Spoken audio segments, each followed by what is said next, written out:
This is your News Source Evening Bulletin for today, Thursday, the 15th day of November in the year 2018. Here's what we're tracking tonight. The doctors in Cuba who are treating President David Granger for his non-Hodgkin lymphoma diagnosis have given him a good prognosis, saying that he will make a full recovery. That's according to the Guyana Embassy in Cuba. In a statement last evening on the president's cancer diagnosis and treatment, the embassy said the president's medical personnel in Cuba have started the second phase of his treatment today. He is likely to be placed in hospital for a short period of 2 to 3 days during the treatment. The embassy said the president has been working and resting in accordance with the advice he has been receiving from his doctors. He is in fine form and in a good frame of mind, the release said, and he's expected to fully recover under the supervision of his doctors. President David Granger arrived in Havana on Tuesday the 30th of October, initially for a medical investigation, which he deemed necessary because of an unusual physical discomfort. He was received by a Cuban medical team, which commenced the first phase of medical examination. According to the embassy, subsequent to a series of medical tests, the president was diagnosed as suffering from non-Hodgkin lymphoma and was placed in the hospital in Cuba on Thursday the 1st of November, where he underwent a surgical procedure. On Tuesday, November 6th, the president was discharged from the hospital and returned to his official accommodation. Non-Hodgkin's lymphoma is a cancer that originates in your lymphatic system. The disease-fighting network spread throughout your body. In non-Hodgkin's lymphoma, tumors develop from lymphocytes, a type of white blood cells. The statement said the president has expressed his gratitude to Guyanese at home and in the diaspora. Today, opposition leader Bara Jagdeo offered his best wishes for the president. On behalf of the People's Progressive Party and the parliamentary opposition, I once again, I did it earlier, wish the president a full recovery. Our prayers are with him, the entire nation's prayers are with him for a safe return and full recovery. And this is not a political matter. He's the president of Guyana, and politics aside, I think we should all let him know there in Cuba that he has our full prayers. News source understands from senior government officials that the cancer was caught in its very early stage. The treatment in Cuba is likely to have the president out of Guyana for a number of weeks. However, he will continue to be in contact with his cabinet and other government officials on various national issues. Prime Minister Moses Nagamutu will continue to perform the duties of president. More news coming up in just a moment.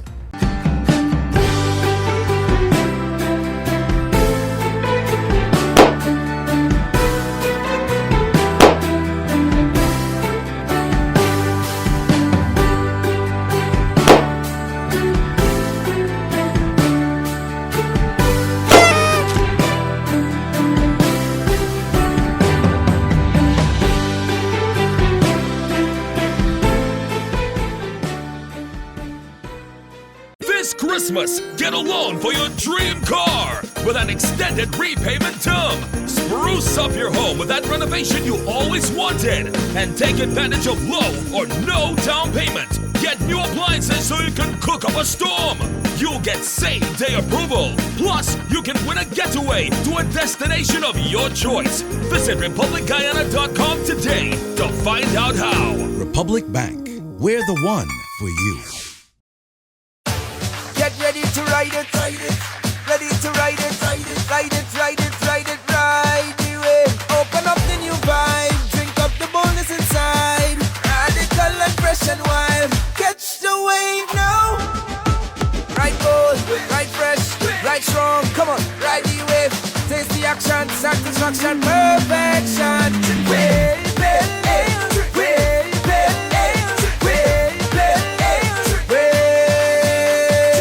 Ride the new wave of excitement sweeping Guyana. Wave Pale Ale, a premium, full-bodied, strong and refreshing alcoholic brew. Crafted to perfection for a bold, young, radical you. Don't settle for anything less. Catch a Wave Pale Ale and ride it today. Wave Pale Ale. Crafted to perfection.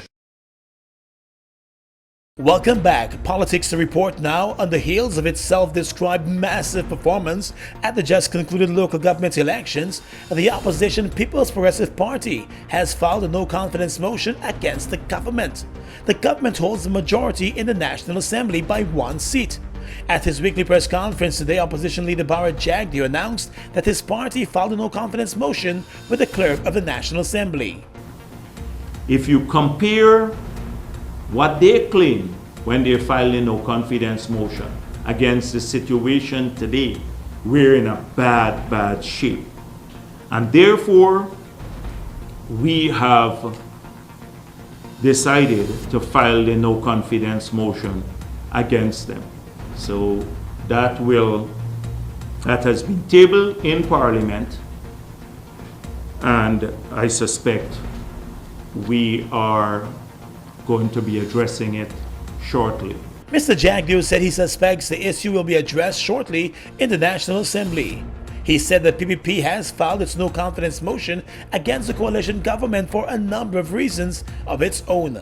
They came into office on a promise of clearing up corruption, arguing that the airport was corrupt, the Marriott was corrupt, and the mile for.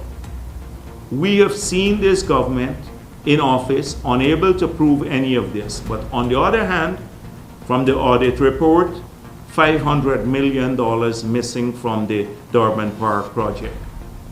The Public Procurement Commission ruled that this government has illegally awarded a contract for $605 million for drug purchases.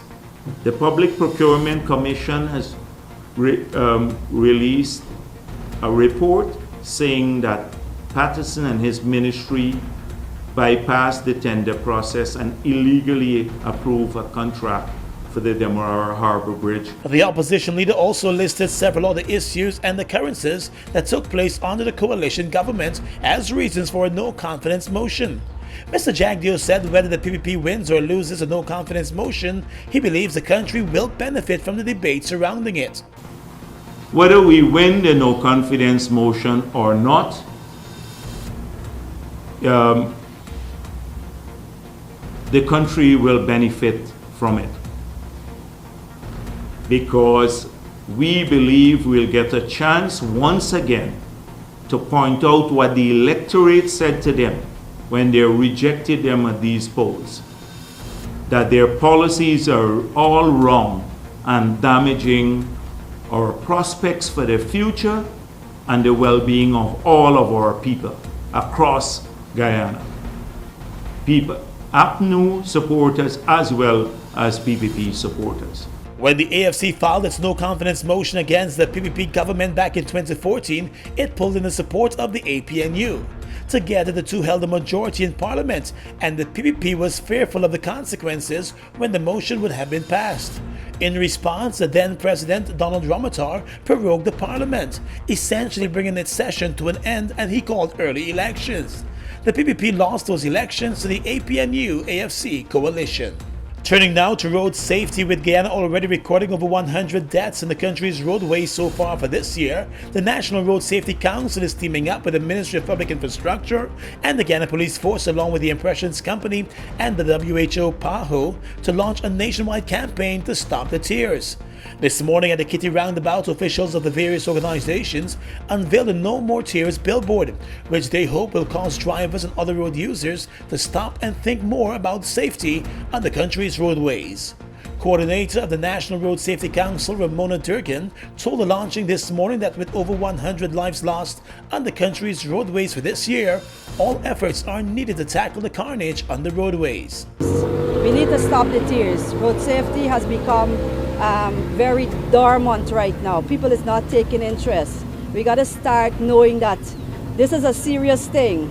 Road safety is everybody's business. The PAHO WHO Health Systems and Services Advisor in Guyana, Dr. Paul Edwards, said the international organization is happy to be part of the project.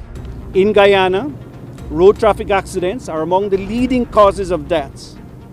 The number one cause of death for a person between the ages of 5 and 14 years, and the number two cause of death for persons between the ages of 15 and 24 years. Data from the Ministry of Public Infrastructure indicates that there are a total of 101, as was just reported, fatalities at the end of July 2018. It is very important for us to outline today that individuals who die or are injured due to road traffic accidents often come from the poor segments of our society. Deputy Traffic Chief Superintendent Dennis Stevens said the Guyana Police Force is pleased with the campaign and happy to play a role in bringing about more awareness and the change to the culture on the roadways. A representative from the Impressions Advertising Company, which is producing the billboards, said her company is pleased to support the initiative. And the treasurer of the Road Safety Council, Shahab Haq, said he wants to see other private sector agencies on board. I want to make an urgent call to all corporate citizens of this country to please come on board with us. We alone cannot do it. We need more partners involved. We have seen the need for heightened awareness with road safety. As you would have heard from previous speakers, we have lost so many lives, which is uncalled for and which is very avoidable. In addition to the billboards, hundreds of bumper stickers have been produced to be distributed to drivers to raise their awareness on road safety and to remind others that it is time to stop the tears. Well, in an effort to assist children recovering from the loss of a parent or other loved ones, recipient of the Queen's Youth Award Marva Langevine has launched the Guyana Golden Lives organization. The new organization will assist those children who are going through bereavement. She said sometimes they are the forgotten ones in the mourning process. I won't say it's a problem, but what I realize is that when children become bereaved, they are often forgotten and they don't get the adequate support that they need to go through the journey so that they can know how to cope in healthy ways. They don't have that knowledge and support. Ms. Langevine explained that her organization will also offer assistance to the family of children in various forms. Specifically for the children, we have a grief camp, which is usually held at the mission that is in Perica. That is a non-denominational missionary base. We also have a mentorship program where we pair them up with a mentor for a long-term basis, where they're taken to ice cream, we celebrate their birthdays, and we teach them about basic life skills. And we also have, we work with the community and their families so that they can also know how to adequately provide support for them. So we have tailor-made workshops for teachers, for nurses, businesses, any person that works with children. We have tailor-made workshops for them as well. She's encouraging persons to like and follow the Guyana Golden Lives organization on Facebook and play their part in ensuring children going through bereavement receive the help they need. And finally, this evening we turn to the aviation sector. American Airlines will officially launch its service to Guyana this evening with an inaugural flight from Miami to the Chetty Jagan Airport. The flight will touch down at around 10:30 tonight and mark the start of the airline's scheduled service to destination Georgetown. It will leave for Miami early tomorrow morning. A number of the airline officials are expected in Guyana tonight. The government and the airline will host a welcoming ceremony at the airport before it heads back out to Miami. American Airlines will operate 4 weekly flights between Georgetown and Miami initially. That frequency could increase in the coming months. It will also connect flights from Miami to all of its hundreds of destinations across the US and globally. The airline earlier this year announced its intention to enter the Guyana market. Weeks later, it filed its official application and eventually got approval. Many Guyanese at home and abroad are hoping that the carrier will introduce direct flights to New York, where there is a large Guyanese population. And that's your News Source Evening Bulletin for tonight. Gordon Mosley reporting.